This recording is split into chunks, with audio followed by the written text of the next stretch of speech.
Hi, and welcome to this session on accessibility for faculty. My name is Christine Fundell. I am the Accessible Technology Services Coordinator, and today we're going to go over sort of a crash course of the things that you should consider when you are creating content for your courses. So first, let's talk a little bit about universal design. I'm sure you've heard about universal design for learning over the past few years, and it's a concept that's gained a lot of traction that promotes considering the fact that you have a lot of different learners in your classroom who have different learning preferences and styles and needs. So where did this all come from? It came from universal design itself in architecture, and the first universal design element that people know about is curb cuts. So it used to be that curbs, when you cross the street, there wasn't a cutout. You had to step over the curb to get across. And then curb cuts came along for people with wheelchairs so they could quickly, safely navigate across an intersection. And eventually people realized, hey, these curb cuts are really great. They're good for me because I have a stroller. They're good for me because of a lot of different reasons. It's a lot more convenient to go through this curb cut than to step over this curb. So that's when the concept of universal design came to pass. And I have here a picture of a automatic door. And this is an automatic door. You don't have to push a button for it to open. You don't have to do anything. Anybody can approach this door and it will open and you can move through it regardless of your mode of doing so. So regardless of if your hands are full, if you are in a wheelchair, if you know a lot of different reasons why you would prefer to have this convenient door that just opens right up. So it opens the same as everybody. Everybody has the same ability to get through the door. So that's where this concept of universal design for learning came in, which is abbreviated as UDL. So UDL is a mindset that allows you to consider the potential needs of all of your learners before you deliver your content and during the time that you deliver your content. So when you're designing your course and then when you are facilitating transmitting that content to your learners. So what you're doing is you're identifying what some barriers could be to students who have different capabilities and preferences, and you are mitigating those barriers. You're taking them away, you're giving people different options, but you're not saying we're going to make this easy for you. We're just going to give you different ways to engage with the material. We're going to show you this material in different ways, different means of representation. So maybe through audio, through video, through readings, all sorts of different ways. And then action and expression, letting them show you what they've learned. So does everybody need to write an 8-page paper to show that they've learned the concept? Or can they show you in a different way, like by creating a video, by creating a comic book, by, you know, just sharing the fact that they have gained the knowledge that you'd like them to gain, but not necessarily through the same means as everybody else. They can select the most appropriate method of doing so for themselves. So that's what universal design for learning is. And it ties in pretty closely with the concept of accessibility. So digital accessibility ensures that all people have access to information. So this is especially true for digital accessibility. This is information technology, software, things on the internet, websites, emails, pretty much anything that involves getting the information through the internet or through a computer. But the great thing about accessibility best practices and things that you do to make sure that certain people can access your materials is it really allows an increased usability for a lot of different people. So there are certain things that you can do specifically to try and help remove barriers for one group. And the end result is the content becomes a lot more usability for a lot of different groups. And then finally, just quickly, the difference between accessible technology and assistive technology is that accessible technology and accessibility is creating content in an accessible way. And assistive technology is the software or hardware that someone may use to access the information So things like screen readers, things like speech to text, things like magnifiers, those are all assistive technology that enable a person who may have a disability to interact with the material that you've already made accessible. So hopefully that clears up some of that confusion as to which is which. They go hand in hand, but they are different concepts. So there are quite a few things that you can do that are good for people with a variety of disabilities and will enhance the accessibility of your content that are also good for a lot of other people. For instance, captions. Captions are traditionally thought of as used for people who are deaf or hard of hearing, but actually statistically it shows that about 80% of students at this point prefer captions. And it's especially good for English language learners, people who are in noisy places, people who are in quiet places and don't want to disturb others. A lot of students don't bother turning on their sound anymore. So if you have properly captioned content that they can easily read while they're watching the video, it really helps a lot of people. So captions are your friend. Then document structure, things like adding headings to your document, typically are thought of for people who are blind or visually impaired, but those bookmarks are really good for a lot of people. They're good for people who have limited dexterity and who want to quickly be able to navigate through your document without having to scroll for an extended period of time. And they're also great for people who just are in a hurry and they're looking for a specific item in the document. They can quickly get to it if there's that structure using those headings and styles. Finally, not finally, but next, alternative text. Alternative text is where you describe an image. It's usually for people who are blind, who are using a screen reader. But alternative text can be really great for people who have poor data connections, and if pictures won't load, but the image description has been created, then when the picture doesn't load, they'll still get that text version. They'll still be able to get that context of what is in that message. So alternative text can be helpful for a lot of people too. Next is sufficient color contrast. So sufficient color contrast means that your foreground and your background are strongly differentiated so that people can clearly see what's what on a page. And a lot of times the argument is for people who are visually impaired so that they can see where they're at on a page. But really that's good for everybody. Everybody likes to be able to clearly see what you want them to be able to see. Next, we have digital PDFs, which are, again, they're tagged. They aren't just scanned pictures of pages of a journal article or things like that. And typically, again, that's for people who are visually impaired or blind. But that's also really good for people who are using e-readers. It's good for portability for mobile users. It allows for scalability, and it allows for just a cleaner scan that's easier to read.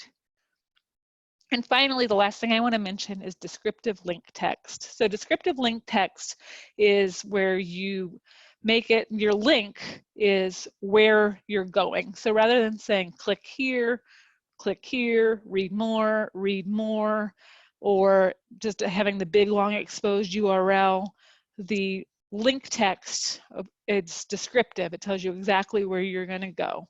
And people with learning disabilities tend to really prefer descriptive link text. People who are blind prefer descriptive link text, but really everybody likes to know exactly where a web page is going to take them, and they like the page to be nice and neat and clean and just be able to get to where they need to be. So that's just some examples of things that are typically thought of as done for accessibility, but have a lot of carryover to other people as well.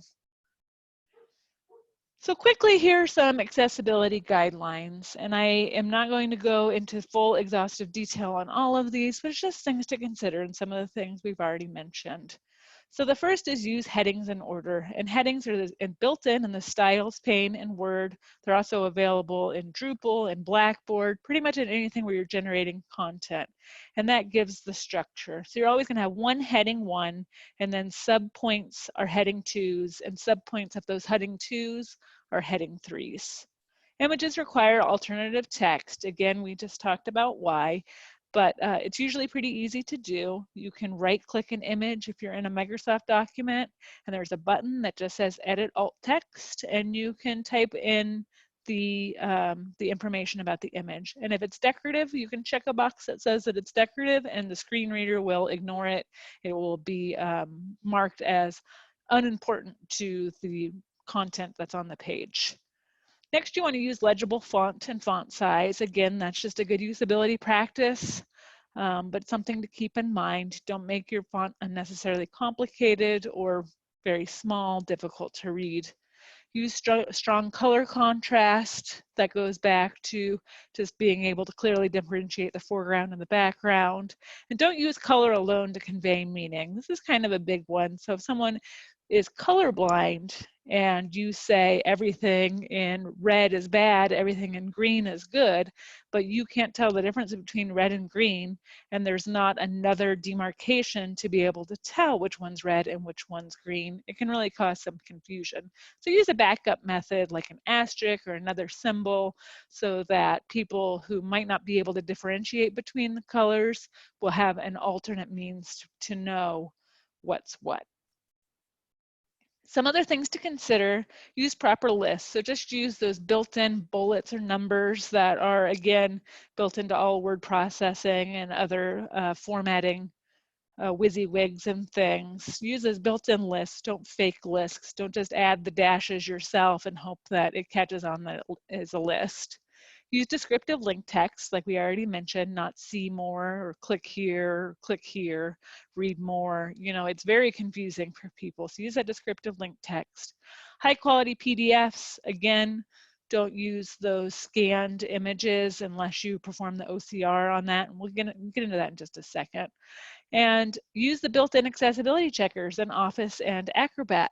A lot of different things have built-in accessibility checkers now, which is really great. You can quickly and easily get a glimpse at how you're doing with your document before you publish it and distribute it for your students. And then videos require real captions and audio requires transcripts. We'll get into that in a few minutes as well.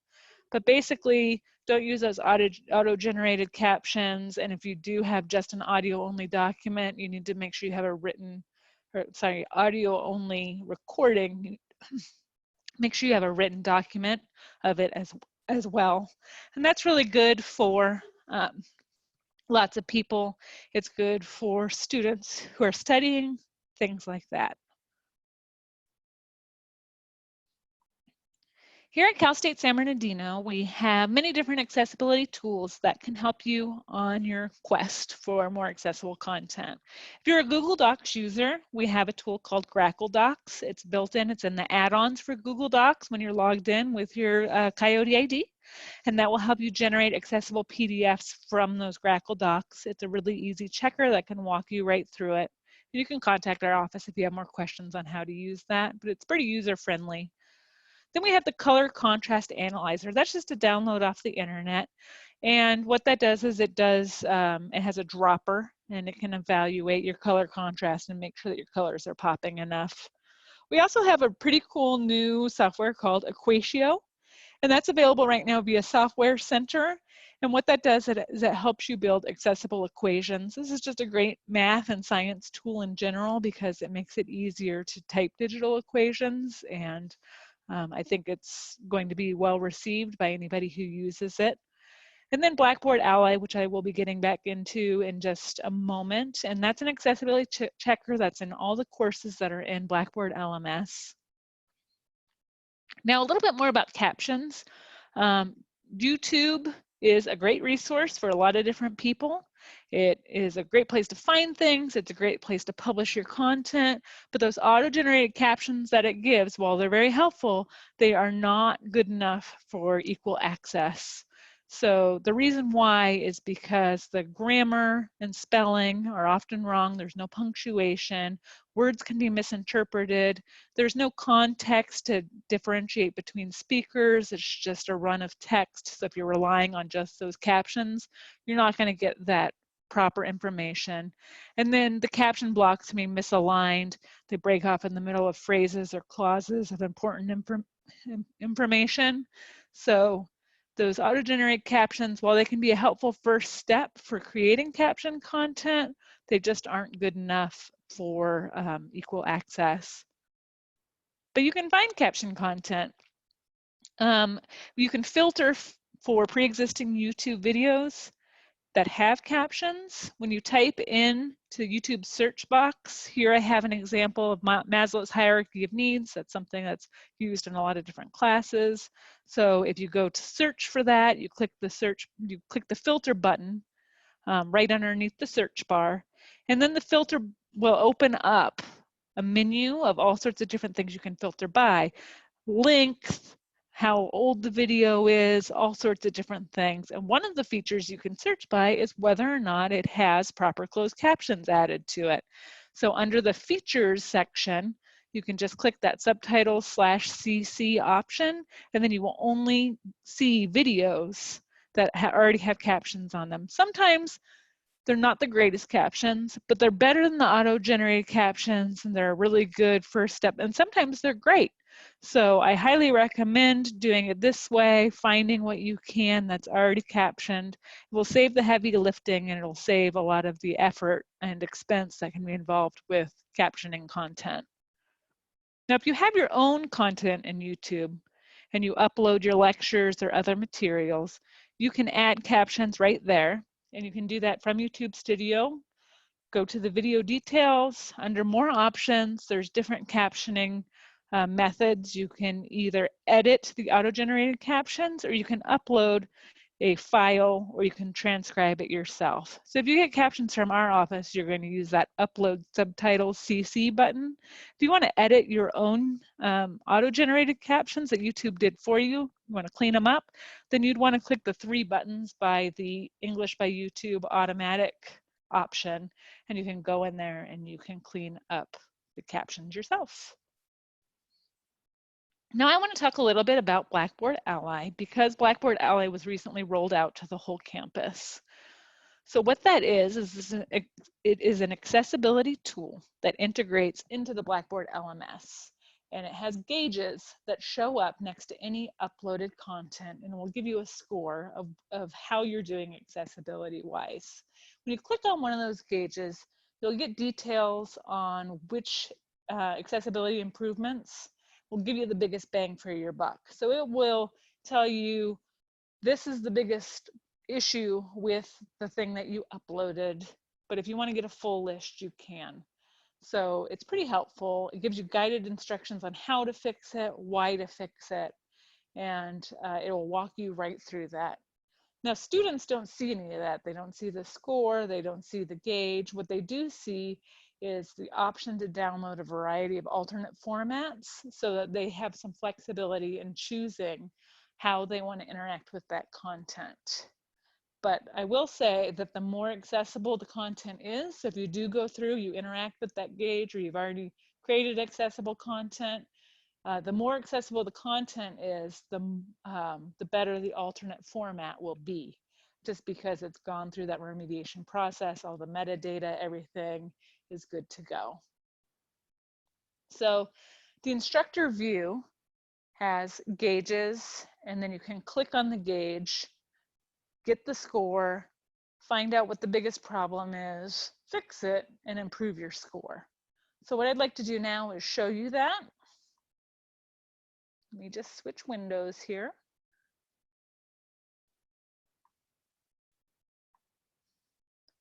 Okay, so here I am in my Blackboard course, and I can see I have a lot of different examples that I've uploaded. And let's say I want to look at this Blackboard Ally quick presentation. It has a medium accessibility score, and I want to find out why. Hopefully it tells me.